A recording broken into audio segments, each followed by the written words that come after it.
So 1 month already passed using Samsung Galaxy S23 Ultra and it's time to share my thoughts with you. Alright, let's start first with the box. What we have in the box when you buy that Galaxy S23 Ultra.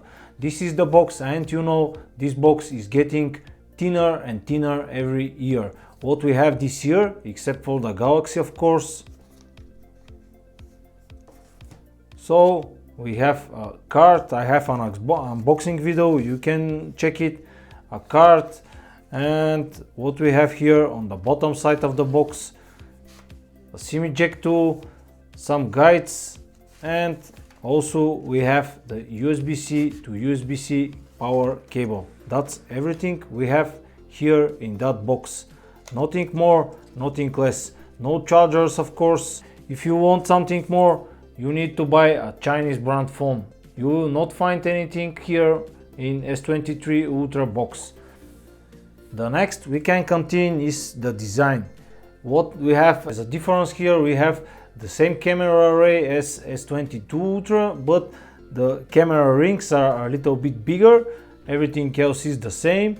The stylus is also this year on the left side of your S23 Ultra as in the last year. And what else we have different? It is a little bit boxy shape of the body. The corners are not so rounded like on S22 Ultra. They are a little bit rectangular, more rectangular. This made the phone a little bit more comfortable, or at least for me, when you hold it in the hand, it is more comfortable than S22 Ultra. A small refined job from Samsung, but it brings a lot in everyday use. So they do better job this year with the design of S23 Ultra. And if you are thinking about this, your S22 Ultra cases won't fit in S23 Ultra. Keep in mind that you need to buy new cases. My version of the device is the forest green, very beautiful color. You have that online colors which are reddish and so on, but I don't like them because you have your back of the phone which is red and the sides are black, and just they didn't match the whole experience with the phone. Here you receive that green glossy finish here on the sides, on the aluminum frame, and on the back you receive that matte forest green, which is very beautiful. Personally, for me, this was the best color this year. Alright, let's move further. I will go straight from section to section and will not lose your time. So the first thing when you bought the phone is the software. If you are going settings and scroll down to software information, you will find that S23 Ultra is using One UI version 5.1 and Android version 13. Of course, One UI 6 is coming. It is just around the corner with Android 14, so we can expect a new version of One UI 6. First it will came of course to Galaxy S23 Ultra, and that will be after 2 months probably. We'll start the beta testing for S23 Ultra, and of course I will show you what's happened, what we have new with One UI 6. But for now, One UI 5.1 is the latest software for this device. Is it better than One UI 5? Yes, it is. It is smoother, it is fast, without any problems, without stutters, without lags. Samsung improved the lags. They fixed that missing frame from the animations, and now it is very smooth device. I'm not sure it is because of the CPU, but this phone is performing very good. You can see what's happened. Very fast device. So Samsung fixed that famous lag with One UI 5.1. I didn't experience any lags, stutters or anything you can expect as always from any Galaxy. This is the first Galaxy I am using day to day without lags, without any problems.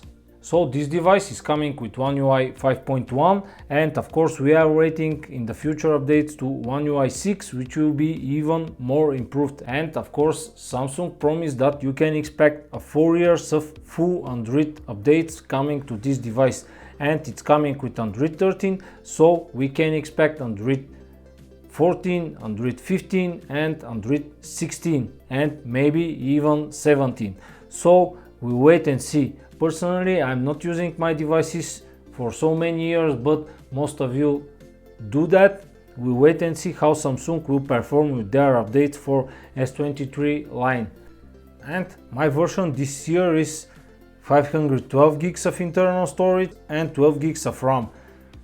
This year Samsung has some kind of promotion here in my country, in Bulgaria, and I buy this 512 gigs of internal storage for the price of 256, and for now I'm still happy. You can see for a month and a half I have 120 gigs filled and I have the other 400 gigabytes still free. So I think that 400 gigabytes will be enough for 2 or 3 years.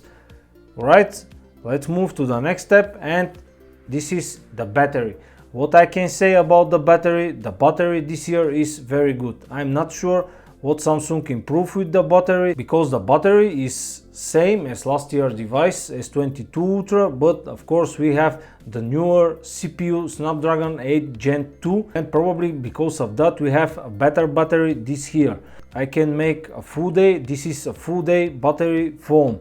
Let's check the last 7 days what I done. You can see I have a day with 7 hours and a half screen on time, and probably it will make 8 and 8.5 hours of screen on time. This was only on Wi-Fi. Keep in mind that, because as you can see I use my phone with 2 SIM cards all the time. So these 2 SIM cards are draining lots of battery. Keep in mind that. Probably if you are using just 1 SIM card you will receive a better battery life, but with 2 SIM cards this is the results I can make. Of course on the mobile data the device is not performing as on Wi-Fi, so every working day I made around 4 to 5 hours of screen on time. This is very good. You can see yesterday I made 4 hours of screen on time with a little bit charging, but today it is 2 o'clock and I have 3 hours of screen on time and 50% of battery. So probably 6 hours we will make today. But the screen on time is not very important for me. For me the most important thing is when I unplug my device early in the morning, the battery lasts me until I go to bed. That's a whole day battery device for me, and S22 Ultra can't make a whole day battery for me, but S23 is doing that and I'm very happy with it until now. Speaking of the battery, of course this device is supporting wireless charging and of course the wired charging. It's not the fastest speed. You have a 45 watts wired charging, but you need that specific charger not coming in your box, so you need to buy it separately. You also receive that reverse wireless charging, so you have everything you need from one flagship device. What about the performance? You know that Snapdragon 8 Gen 2 is a real monster. I have a video compare it with other devices, with last year S22 Ultra using Exynos 2200. I also compare it with the Pixel 7 and with Mate 50 Pro using Snapdragon 8 Plus Gen 1. I can say that this device is a real monster. You can check the results here for Geekbench, the results for 3D Mark and Antutu. What about the gaming? The heaviest game you can play on that device is Genshin Impact, and when you play around 30 minutes of Genshin Impact at the max graphics, of course everything set to max, the device is getting a little bit hotter, but nothing more than normal. It is a little bit hotter. This is completely normal, because this device Genshin Impact is push your device to the limits when you set graphics to max, because this is a heavy game and you can't expect anything else from it. Other devices, when you push everything to max your graphics and set to 60 fps, devices start dropping frames. I think they are start getting hotter and crashing, but here everything is running very smooth. Genshin Impact, Call of Duty and other heavy games are played without any problems.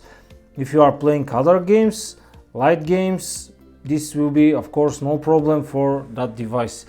This year Samsung nailed it with this Snapdragon 8 Gen 2 CPU, and you can expect very good performance and very good battery life from this CPU and this device.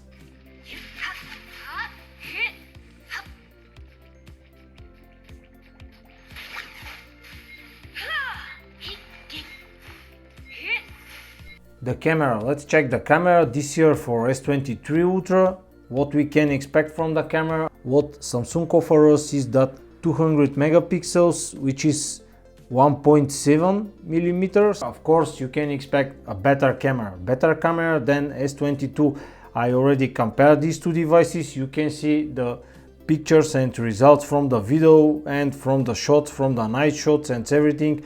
What I can say about the video, the night video is improved a lot. It's not so grainy, it's visible, it's better now than the S22 Ultra, and also we have the best stability and the best stabilization on any phone I ever tried. This is just the best stabilization.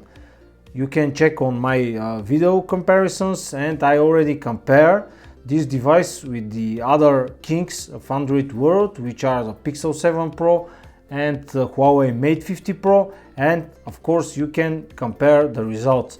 Personally, I prefer in some scenarios the pictures from Pixel 7 Pro because they are more realistic. Samsung saturate more the colors than I like, but that not make the pictures with bad quality. They are very good, still perfect pictures with perfect HDRs, and probably this is the best device for doing portraits. For now, or at least for these two updates I received for this device, I can say that the front camera on the S22 Ultra is better than this, but probably Samsung will improve it in the next updates. I have one major complaint about this camera, and this is again this year the same thing: shutter lock. Samsung still has that shutter lock in the camera, and I don't know what they are doing, but people with small kids will understand what I'm talking about. If you have a playing kid or a playing dog, cat or anything moving object, you will receive that blurry shots. My Pixel 7 Pro is doing way better job with that zero shutter lock. My iPhone is doing again better job with that zero shutter lock, but Samsung still has that blurry pictures. Yes, I know we have that good lock module camera assistant. You can download it directly from your Galaxy store, and it has the option to improve the shutter lock. Let me show you, but this will decrease the camera clarity. Here you can find it in capture speed. You can find in regular resolution, prioritize quality, and balance speed and quality. This will improve a little bit the speed. If you prioritize the speed to improve that shutter lock, this will decrease the quality of your pictures. I will leave that now in the middle, balance speed and quality, but believe me, this will not improve much your shutter lock of a moving object in not good light conditions, but this is what Samsung offer until now. I hope with the future updates they will do a better job. Call quality on this device is very good. Personally, I never experienced any problems with this call quality, with the volume of the calls or anything on this device. It is supporting everything here in my country, like VO LTE, VO Wi-Fi and 5G and everything you need. Just in terms of modem, you know that these Snapdragon modems are very good, way better than the Exynos ones. So again, I'm very thankful that Samsung prefer a Snapdragon this year.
And of course now I will compare the loudspeakers of these three devices, so you can imagine how good the speakers in S23 Ultra are. So let's play some music and test them. First I will start with S23 Ultra.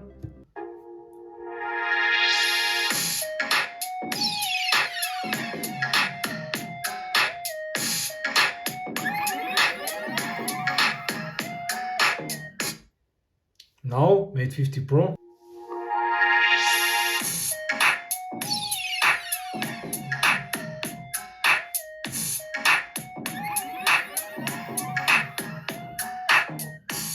And Pixel 7 Pro.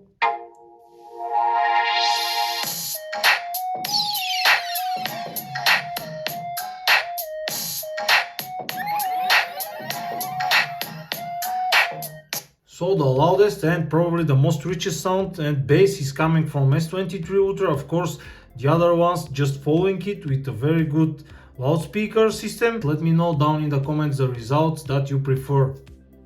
So this year S23 Ultra is the best Ultra Samsung ever released. Is this the best device you can buy now? Of course, if you are a Samsung fan, this is the best device. But overall, probably this is the best Android device out now you can buy, and you can use it for a long time. Thanks for watching, and don't forget, if this video helps you somehow, just subscribe to my channel and like my videos. Have a nice day!